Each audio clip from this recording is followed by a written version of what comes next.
Ce soir, le calvaire de Clarisse. Cette jeune femme de 38 ans, mère de 11 enfants, est menacée d'expulsion. Son propriétaire l'accuse d'avoir dégradé son bien. Problème, les bailleurs sociaux lui tourneraient également le dos. La ville de Saint-François fait face à l'arrivée des sargasses. Depuis leur arrivée, elles ont échoué par milliers de tonnes sur le littoral saint-franciscain. Une crise prise à bras-le-corps par la municipalité et par les professionnels du tourisme, nous le verrons. Et les patrons bafouent de plus en plus les droits de leurs salariés selon la CGTG. Dernier cas en date, une jeune femme qui n'arrivait pas à obtenir son solde de tout compte à l'issue de son contrat. Des entorses qui constituent l'essentiel du travail de la Confédération Générale du Travail. Et un nouveau protocole régional de prise en charge des syndromes coronariens aigus sera appliqué en Guadeloupe. Le dispositif entend améliorer ainsi la charge des patients souffrant de maladies cardiaques. Bonsoir et bienvenue sur ATV Guadeloupe, au quartier de Borico aux Abîmes. Une mère de famille et ses 11 enfants sont menacés d'expulsion par leur propriétaire. Il serait mécontent du comportement de cette famille, qu'il accuse d'être de mauvaise foi, de ne pas chercher à résoudre le problème et d'avoir dégradé son bien. Reportage Yvan Lemar, Patrick Curie, Moïse Dexter. Clarisse, 38 ans, 11 enfants, pourrait bientôt se retrouver sans domicile. Tout commence en juillet 2016. Selon Clarisse, ce serait une demande d'aide personnalisée au logement qu'elle aurait faite et qui, refusée par le propriétaire, aurait mis le feu aux poudres. Selon le propriétaire, un accord pour une location de la maison avait été donné pour 1 an, mais cette durée n'aurait pas été respectée. Depuis, une bataille administrative fait rage. Et depuis ce jour-là, j'ai eu des problèmes. Il m'a demandé de quitter son logement. Or, je n'avais même pas encore fait 1 an. Après ça, j'étais obligée d'aller voir la police. La police m'a dit que je suis obligée de rester. Après ça, j'ai fait des documents où j'ai vu que j'ai le droit d'être dans le logement pendant 3 ans parce que le logement, c'est un logement vide. Alors moi, j'ai fait des démarches où ils m'ont donné des accords que je dois rester au logement jusqu'à temps que je trouve un autre. Mais j'ai déjà fait des démarches pour trouver, même chez des particuliers. C'est pas tout le monde qui accepte des enfants dans leur logement. Il y a l'assemblée locataire à Casamance. Il y a plus avant le 1er janvier pour des Casamance. Puis à Casamance, il a demandé Casamance, les trois commandés à quelques sections, tous les gens demandé Casamance, pas Casamance. Et la police dit moi, laissez madame là, ni mauvais temps, les gars couchés, ils crachent encore depuis que madame là. Madame a dit oui, tout vite. Je suis demandé madame à casa, il faut trouver case, pas cacher ses cases de mon côté. Avec le temps, la situation s'est envenimée. Plusieurs actes d'incivilité auraient été commis de part et d'autre. Je vis dans un logement d'insalubrité, d'où le propriétaire refuse de faire des travaux, où il me demande son loyer tous les mois, dont il a tous ses loyers, mais il refuse de réparer. Il coupe l'eau souvent sur moi, c'est-à-dire il a déjà écrasé à deux reprises les tuyaux, où j'ai pas eu à avoir de l'eau pendant 2 ou 3 semaines par rapport avec mes enfants, et ça me dérange énormément. Là, venir, on trouvait, il rachète pour porte-à-frise là. Ils mettaient un porte jaune dedans, un gros bois dedans. Je ne vais pas demander ma vie en moyen, je ne vais pas mettre porte dedans. Ça n'est pas normal ça.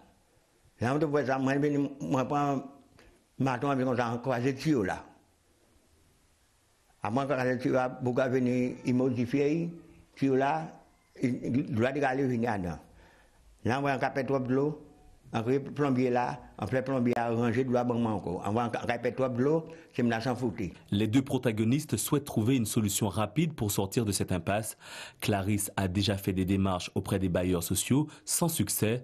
Selon elle, les organismes sociaux n'ayant pas de T5 lui auraient proposé des T3 ou T4, des logements trop petits pour héberger correctement ses 11 enfants.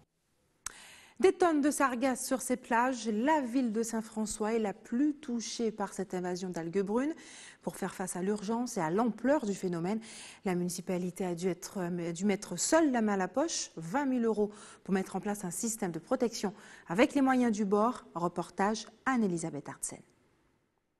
Régulièrement impactée par l'arrivée de nombreux bancs de sargasses sur ses côtes, la ville de Saint-François a imaginé cette année un nouveau dispositif qui empêche l'échouage d'algues dans la marina. Avec les forces vives, parce qu'il y a eu une forte mobilisation des citoyens bénévoles qui sont aussi des connaisseurs de Saint-François, du milieu marin, avec les services de la marina, de la capitainerie et du centre nautique municipal, eh bien, nous avons réussi à mettre en œuvre un dispositif à partir d'une ancienne piscine en eau de mer, propriété de la Riviera du Levant, et avec son autorisation, des barrières pour justement empêcher aux sargasses d'aller dans la marina en particulier, pour protéger quelques plages, en particulier à l'embouchure de la marina et au centre nautique dans cet espace qui est le lagon. C'est la preuve que la volonté humaine peut produire ses effets et on le voit aujourd'hui, la marina est propre. En charge de la capitainerie de Saint-François, Jean-Marc a coordonné la mise en place de ce dispositif. Il y a eu deux phases. La première, c'est d'empêcher les algues de continuer à pénétrer dans la marina, donc en mettant un barrage orienté plus à l'ouest. Et la deuxième phase, ça a été de récupérer les algues qui stockées dans la marina qui étaient là par des engins mécaniques pour les évacuer. Donc je pense qu'il y a un tiers qui ont été évacués par les engins mécaniques, un tiers a coulé et un petit tiers a dû partir parce que le vent s'est orienté nord et a permis d'évacuer une partie de ces algues. Alors l'idéal, c'est qu'elles ne rentrent pas dans la marina. Donc on est encore à la recherche de la bonne solution et pour empêcher qu'elles rentrent, puisqu'après c'est une nasse, c'est difficile de les évacuer. La ville de Saint-François a d'ores et déjà investi 20 000 € pour le nettoyage de sa marina et attend les renforts financiers et mécaniques, mais surtout humains de la Riviera du Levant pour continuer le ramassage de ces algues sargasses sur l'ensemble de ses plages. Et puis en Martinique, des scientifiques sont venus dans l'Hexagone pour se rendre dans la commune du Prêcheur. Leur mission, mieux comprendre le phénomène des lares. Le reportage est signé Alizé Lutran et Guy Raphaël René. Sitôt posés, les scientifiques se rendent au chevet de la rivière pour prendre son pouls. Depuis janvier, près de 400 lares ont été enregistrés contre une vingtaine l'an passé à la même période. Il faut maintenant faire un état des lieux de la falaise et de ses failles, mais certains éléments restent inconnus. On sait qu'il y a des circulations d'eau à l'intérieur, on sait que forcément la pluie va agir, mais on ne peut pas dire aujourd'hui une grosse pluie va déclencher un gros lard. Ça c'est trop réducteur entre guillemets. Donc bien sûr la pluie va remobiliser des choses qui sont déjà tombées, mais ce n'est pas forcément la pluie qui va être le facteur déclenchant. La rivière fait l'objet d'une surveillance accrue. Plusieurs solutions sont déjà avancées pour la désengorger en cas de nouvelles coulées, comme l'installation de trappes dans son lit pour capturer les roches volcaniques. Des roches de plusieurs tonnes qui pourraient ensuite servir dans le bâtiment et pour renforcer les berges. Nous savons que c'est un matériau excellent qui peut être valorisé et c'est pour cette raison d'ailleurs que nous serons, nous Préchotins, conseil municipal, population, comité de vigilance, force de proposition quant à la valorisation de ce matériau qui peut nous permettre justement de joindre l'utile à l'agréable, c'est-à-dire d'assurer notre protection, notre sécurité, c'est la première des choses. C'est ce qui me préoccupe en tant que maire, mais en même temps, pourquoi pas, notamment pour amoindrir le coût, parce que ça coûte de l'argent bien évidemment, valoriser le sable. Faire d'une pierre deux coups pour épargner les riverains qui depuis 3 mois vivent au rythme des sirènes d'alarme. L'autre priorité de la mission scientifique, pallier des situations devenues anxiogènes. Par exemple avec l'école et voir donc dans quelle mesure on pourrait développer des projets pédagogiques pour amener les enfants à être rassurés sur le phénomène. Rassurés comment ? En expliquant de quoi il s'agit et en leur permettant de s'impliquer pour surmonter ce qui se passe et mieux comprendre, mieux anticiper ce qui est actuellement à l'œuvre. Dans 2 jours, les experts repartiront pour l'Hexagone avec dans leur valise toutes les analyses et prélèvements nécessaires à l'élaboration d'un plan d'action. Et au chapitre social, les patrons bafouent de plus en plus les droits de leurs salariés selon la CGTG. Le syndicat déplore ces entorses qui se multiplieraient. Les explications avec Karen Ziama. Chaque année, la Confédération générale du travail de Guadeloupe traite plus d'une centaine de dossiers opposant salariés et patrons. Dernier en date, celui d'une jeune mère de 25 ans. C'est une jeune salariée qui a terminé son contrat de travail et donc le 30 mars et l'entreprise lui a signifié qu'elle lui donnerait donc son solde de tout compte le 20 avril, donc soit un mois après sa fin de contrat. C'est inadmissible dans la mesure où elle a besoin de ces documents pour pouvoir postuler, avoir un revenu de remplacement. Après discussion et étude des lois, le syndicat a obtenu une légère satisfaction. Nous avons accompagné cette salariée à plusieurs camarades pour réclamer ses droits et l'employeur a été obligé de lui donner déjà une partie de son salaire. Il a promis de donner le reste de ses pièces à cette salariée. Comme ce cas, des dizaines d'autres, parfois plus ou moins compliqués, se présentent chaque mois à la CGTG, qui joue au mieux son rôle de conseillère salariale. Nous avons vocation à accompagner les salariés pour faire ces demandes de pièces. Et ce qui est inadmissible, c'est que les patrons estiment qu'ils ont à leur main le droit de donner les pièces quand ça leur plaît. Et non, c'est inadmissible. Donc les salariés sont bien souvent livrés à eux-mêmes face à ce genre de patrons qui n'en font qu'à leur tête. Donc la loi existe, donc elle s'impose. Et il faut respecter les droits des salariés. Concernant le cas de la jeune mère de famille, les avancées sont minimes mais significatives. De son côté, la CGTG poursuit ses combats syndicaux. Et la mobilisation des salariés du CIMAD pour s'opposer au projet de loi Asile et Immigration du gouvernement a été faiblement suivie chez nous en Guadeloupe. Seuls 2 salariés du centre de rétention des Abîmes ont décidé d'exercer leur droit de retrait. On écoute d'ailleurs l'un d'entre eux, Julia Labrosse, qui est accompagnatrice juridique au centre de rétention des Abîmes avec Karen Diam.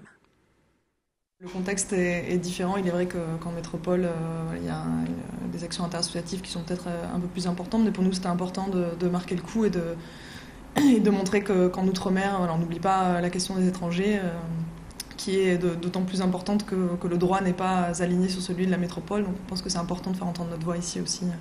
Et en Guyane, nos collègues font la même chose. La suite aujourd'hui, c'est une mobilisation pour l'instant d'une seule journée. Ensuite, la CIMAD a des actions plus généralement sur tout le projet de loi. Donc il y aura de nouvelles actions sur les prochains jours et prochains mois en fonction aussi de ce qui est proposé à l'Assemblée nationale et de ce que les députés de la façon dont les députés vont faire évoluer ces projets. Là, on sait déjà qu'il y a un certain nombre d'amendements et que certains députés, y compris de la majorité, commencent déjà à se rendre compte qu'il y a un certain nombre de mesures dans le projet qui sont compliquées, si ce n'est aberrantes. En revanche, en Guyane, l'antenne de cette association de solidarité s'est davantage mobilisée. On regarde le reportage d'Ayodélie Germain. Le comité d'entraide pour les personnes migrantes existe depuis 1939. En Guyane, elle accompagne quotidiennement les demandeurs d'asile dans leur démarche administrative. Avec ce projet de loi Asile et Immigration, l'association craint un net recul des droits fondamentaux des personnes migrantes. Un projet de loi qui viserait en fait à mieux contrôler, trier, enfermer, expulser et bannir les personnes étrangères. Réduction du délai de recours des demandeurs d'asile qui passe à 15 jours au lieu d'1 mois ou placement plus systématique en procédure accélérée. L'une des mesures les plus décriées de ce projet de loi reste l'allongement de la durée de rétention à 90 jours au lieu de 45. Dans certains cas, elle pourrait durer jusqu'à 135 jours. Selon nous, en fait, cet allongement n'entraînerait pas une augmentation des expulsions qui est donc visée par le gouvernement puisque donc en France il y a 80 à 90% des expulsions qui se font dans les 10 premiers jours de la rétention. Donc pour nous il s'agirait plutôt d'une augmentation en fait d'un traumatisme subi par les personnes enfermées plutôt qu'une augmentation des expulsions. Donc selon nous, ce serait totalement inutile. La CIMAD dénonce également des régimes d'exception dans les Outre-mer, illégales selon eux, et qui justifieraient des droits au rabais et des abus. La CIMAD dénonce depuis de nombreuses années la fin de ce régime dérogatoire. On remarque que dans ce projet de loi, nos revendications ne sont pas du tout prises en compte. Au contraire, on rajoute encore une mesure dérogatoire dans ce projet de loi pour spécifiquement la Guyane. Que les personnes sont enfermées sur une durée très limitée par rapport en fait à la métropole. La durée de rétention en Guyane est en moyenne de 2 jours. Les expulsions se font très rapidement, mais il est vrai que, et ça a été remarqué en fin d'année, en début d'année 2018, la durée de rétention a tendance à s'allonger pour certains ressortissants, notamment haïtiens. Donc ils sont amenés à rester plusieurs semaines enfermés au centre de rétention. Donc clairement, ces personnes pourraient être touchées par l'allongement de la durée de rétention. En ce moment, 14 personnes sont retenues au centre de rétention administrative, dont 10 ressortissants haïtiens, 2 Surinamais et 2 Colombiens. Et depuis hier, le mouvement social des cheminots perturbe fortement le trafic ferroviaire en France hexagonale. Des journées difficiles pour les usagers, notamment pour les Antillais installés dans l'agglomération de Melun. Reportage Éric Dupuis. À 50 km au sud-ouest de Paris, la ville de Melun, où vivent de nombreux originaires antillais. D'habitude à 30 minutes de la gare de Lyon. Aujourd'hui, le temps de parcours a quadruplé. Du coup, j'ai dû attendre 1h30 sur le quai avant d'avoir un train qui a démarré 30 minutes après, avec les gens qui se bousculent, qui se montent dessus, prêts à tout pour rentrer dans le train. Limite, ça se bagarre. Enfin, vraiment, c'est trop. Ça, tu l'avais déjà vécu, ça? Non. Une grève comme ça, aussi intense, non. Fonctionnaires, salariés du privé ou étudiants, ils sont des millions à être pris au dépourvu, même si le mouvement de grève a été annoncé à l'avance. Je prends les 2 lignes où il y a plus de problèmes. J'ai pas pu aller en cours. C'est quoi votre temps de parcours habituel? 45 minutes. Et là, ça va donner 1h30. Alors face à l'incertitude des panneaux d'affichage changeants, une certaine lassitude a pris le pas sur la colère. La solution, c'est prendre des taxis, mais c'est payant. Oui, ou faire du covoiturage, mais c'est mieux de prendre un forfait. Pourquoi? Quant au soutien sur le fond du mouvement de grève, le sentiment des usagers est plutôt mitigé. On va étudier le cas de ceux qui réparent les voies. Mais pour les conducteurs, les aiguilleurs, je pense que c'est mieux de supprimer, quoi. Supprimer le statut? Ouais, je pense. Surtout avec le privé qui va arriver, je pense qu'ils peuvent faire un effort. L'effort à faire sera dans un premier temps celui des voyageurs qui vont devoir s'organiser au vu de la durée du mouvement annoncé. Je vais dormir sur Paris déjà, chez ma tante. Et voilà, je vais essayer de voir parce que je crois qu'il y a un programme en fait, c'est 3 jours de grève par semaine. Du coup, je vais m'organiser en fonction de ça. 36 jours de grève à raison de 2 par semaine sont annoncés jusqu'au mois de juin. Ce mercredi, les perturbations sur le réseau francilien de la SNCF devraient être similaires à cette première journée de grève perlée. Et restez sur ATV Guadeloupe dans quelques minutes. Présentation de la nouvelle version du protocole régional pour améliorer la prise en charge des patients souffrant de maladies cardiaques. Et puis une minute d'histoire, celle de Martin Luther King, mort il y a maintenant 50 ans, jour pour jour. Mais avant, cette information qui concerne les personnes souffrant justement de maladies cardiaques, des syndromes coronariens qui se caractérisent par le rétrécissement des artères du cœur. Le protocole régional vient d'être réactualisé pour améliorer la prise en charge de ces personnes. Il a été présenté aujourd'hui devant un panel d'acteurs, dont des cardiologues, mais aussi la présidente de la directrice de l'Agence régionale de santé. On écoute d'ailleurs tout de suite les propos du docteur Portecop, interrogé par Anne-Elisabeth Artsen. Un protocole régional de prise en charge des syndromes coronariens aigus sera présenté ce soir à l'ensemble des acteurs de la cardiologie et des urgences. La maladie coronarienne, c'est un mot scientifique pour parler des problèmes cardiaques que peuvent présenter les patients et notamment les urgences en rapport avec l'occlusion de l'artère coronaire, des artères qui irriguent le cœur, et quand elles sont bouchées, ça débouche sur un infarctus. Donc toute douleur que peut ressentir un patient qui va persister et qui se localise au niveau de la poitrine, plutôt à gauche ou sous les côtes, doit justifier son appel au centre 15 pour qu'il puisse être orienté vers les structures hospitalières où on sera susceptible de bien le prendre en charge et de lui permettre d'avoir un traitement qui va consister à déboucher les artères pour limiter l'extension de l'infarctus et permettre aux cardiologues qui les prennent en charge de leur donner les soins les plus modernes possibles. Informer et échanger avec la communauté médicale, c'est l'objectif de cette réunion de travail consacrée à ce protocole régional de prise en charge. Il s'agit pour nous ce soir de discuter discuté au sein de la communauté des médecins urgentistes de la mise en œuvre de toutes les recommandations 2017-2018 sur le sujet et de voir comment nous pouvons nous organiser pour les mettre à disposition de notre population et de discuter aussi de l'adaptation de ces recommandations compte tenu de la circonstance actuelle où nous avons à réfléchir à l'organisation des filières. Il se trouve heureusement que depuis l'incendie du CHU, la salle d'angio-coronarographie dans laquelle on peut faire la désobstruction des coronaires obstrués n'a pas été impactée par l'incendie et qu'elle a toujours fonctionné. 347 procédures de coronarographie ont été réalisées depuis l'incendie du 28 novembre. Le SAMU lancera prochainement une campagne d'information incitant la population à contacter le 15 face aux douleurs thoraciques persistantes, surtout en cas de risque cardiovasculaire. Et tous les étudiants qui se destinent au métier de l'enseignement, de l'éducation et de la formation peuvent s'inscrire à l'ESCPE, l'École supérieure du professorat et de l'éducation. La semaine prochaine, l'ex-UFM organisera une journée portes ouvertes pour présenter son master au métier de l'enseignement. En attendant, la directrice de l'établissement est sur notre plateau pour présenter cet enseignement ce soir. Marlène Troupé, bonsoir. Bonsoir. Merci d'avoir accepté ce soir notre invitation. Je l'ai dit, vous êtes la directrice de cet établissement. Tout d'abord, pouvez-vous nous expliquer en quoi consiste exactement ce master? Alors, c'est un master de préparation qui est double. Préparation concours des métiers de l'enseignement et préparation au diplôme en lui-même, qui est donc le master, dit master MEF, tout simplement. Il destine tout de suite à être professeur des écoles? Tout dépendra du choix du candidat. Certains, il y a un parcours, plus précisément une mention qui prépare au professorat concernant le primaire, on dira, et puis la maternelle aussi, il faut bien le dire. Et puis, il y a un autre parcours, une autre mention, d'autres mentions qui préparent. Alors, au second degré... Marlène Troupé, excusez-moi de vous interrompre maintenant. Ce sont les aléas du direct. Nous avons en ce moment un problème avec votre micro. Les téléspectateurs ne vous entendent pas.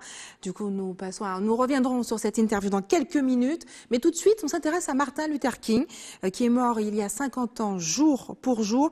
Il est ce leader noir qui a lutté pour l'égalité des droits des Afro-Américains. Ça aboutit justement, on le sait, à l'obtention des droits civiques pour les Afro-Américains. Son combat a marqué l'histoire des États-Unis, mais bien au-delà. Qu'est-ce qu'on a gardé finalement de son combat et de ses idées? Est-ce que ces combats et ces idées sont tombés dans l'oubli? C'est la question que nous avons posée aujourd'hui aux Guadeloupéens. On écoute leurs réponses avec Patrick Curie et Moïse Dexter. Martin Luther King, c'est quelqu'un qui voulait avoir une loi anti-racisme et ils l'ont assassiné. C'est quelqu'un qui aimait les autres, il aimait son peuple et il a voulu les libérer et puis on l'a tué. Mais avant ça, il y a plein de choses qui s'est passées. Luther King, je sais qu'il s'est combattu pour... entre les racismes nègres contre blancs, quoi. C'est ce que je connais de lui. C'est un grand homme dont il a essayé de faire quelque chose pour reconnaître, pour faire savoir que noir et blanc c'est la même chose, noir ou jaune, quelle que soit leur couleur. Mais jusqu'à maintenant c'est toujours la même chose. Donc je pense qu'il faut toujours se battre. À un moment donné ça se peut que ça va arriver un jour. C'est quelqu'un qui a œuvré beaucoup pour la libération des Noirs, je suppose.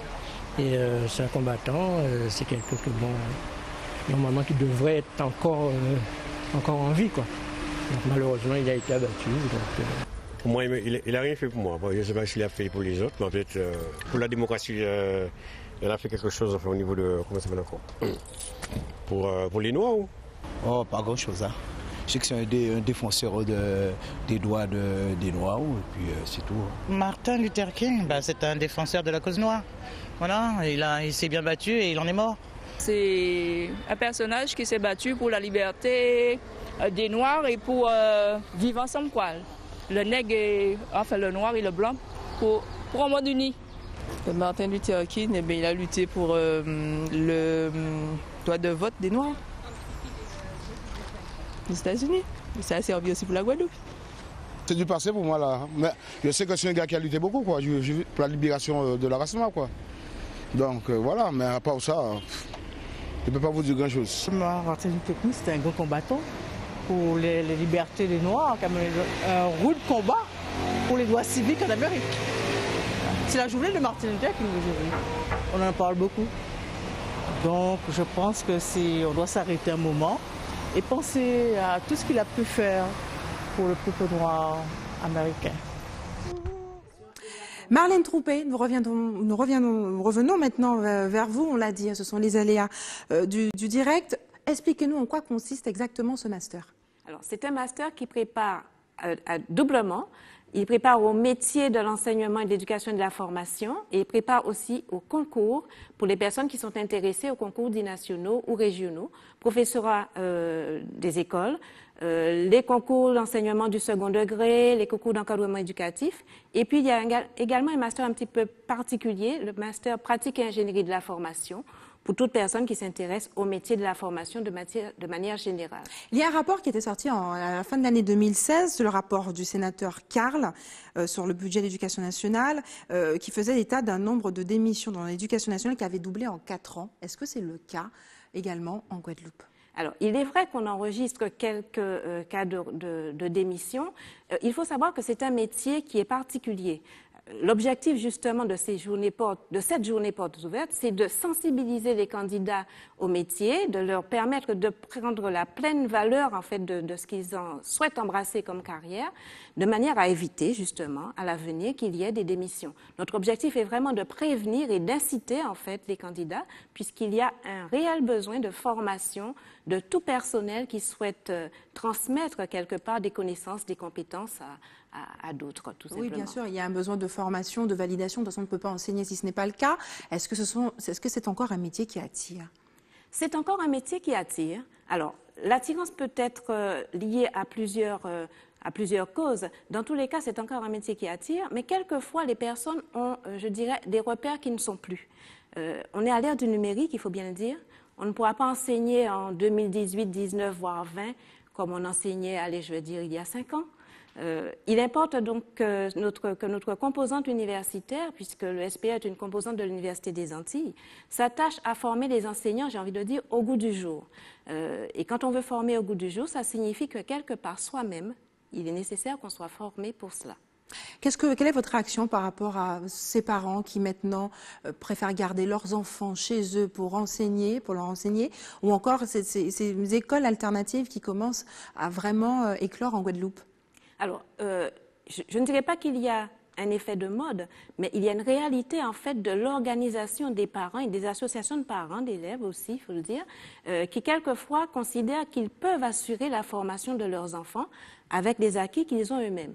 On ne pourra pas empêcher cette orientation, mais il nous appartient en tant que composante spécialisée, je dirais, dans la formation au métier de l'enseignement, de prévenir et d'aider en tous les cas tous les enseignants qui seront sur le terrain pour qu'ils soient à l'aise face à tout groupe d'enfants, de jeunes, voire de moins jeunes. Est-ce que là, ce n'est pas le signe pour alerter et dire à l'Éducation nationale, finalement, il y a quelque chose qui ne va pas dans votre programme ? Nous travaillons en fait en concertation avec l'Éducation nationale. Les ESP en fait ont une casquette qui est double, je dirais, puisque c'est une composante de l'Université des Antilles, j'ai envie de dire de manière statutaire, mais de manière statutaire aussi, c'est une composante qui travaille avec ce que j'appelle une branche professionnelle affichée, qui est l'Académie.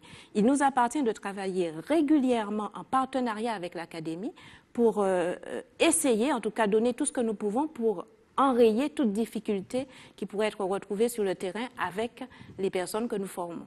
Merci Marlène Troupé d'avoir accepté de répondre à nos questions ce soir. Je rappelle que cette journée portes ouvertes aura lieu la semaine prochaine, le vendredi 13 avril, et l'ex-UFM. L'ex-IUFM, donc c'est de 9h à 17h, à ce que vous appelez effectivement l'ex-IUFM sur le campus universitaire du Mont-Ferret. Merci d'avoir accepté notre invitation ce soir. Dispositif spécial ce soir. Vous restez avec moi pour les informations pratiques. Restez avec nous, c'est l'heure des informations pratiques. Faites des réserves d'eau si vous habitez à Goyave et aux Abîmes. Les coupures sont prévues chez vous demain soir dès 18h avec un retour à la normale le lendemain à 6h du matin. L'équipe de l'établissement français du sang vous donnera rendez-vous demain à l'Hyper-Casino de Desmarais à Basse-Terre de 8h30 à 13h.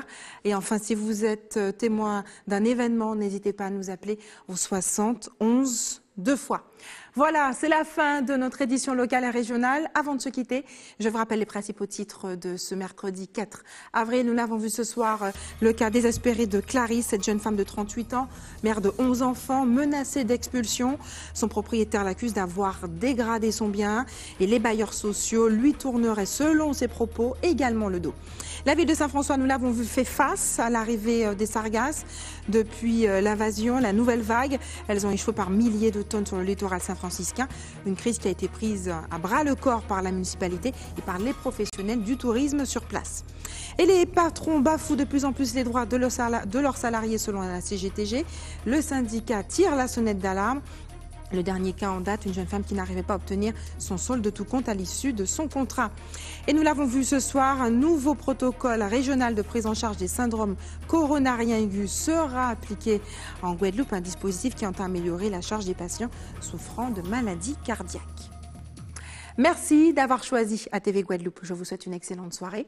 On se retrouve demain avec moins d'aléas en direct à 18h45.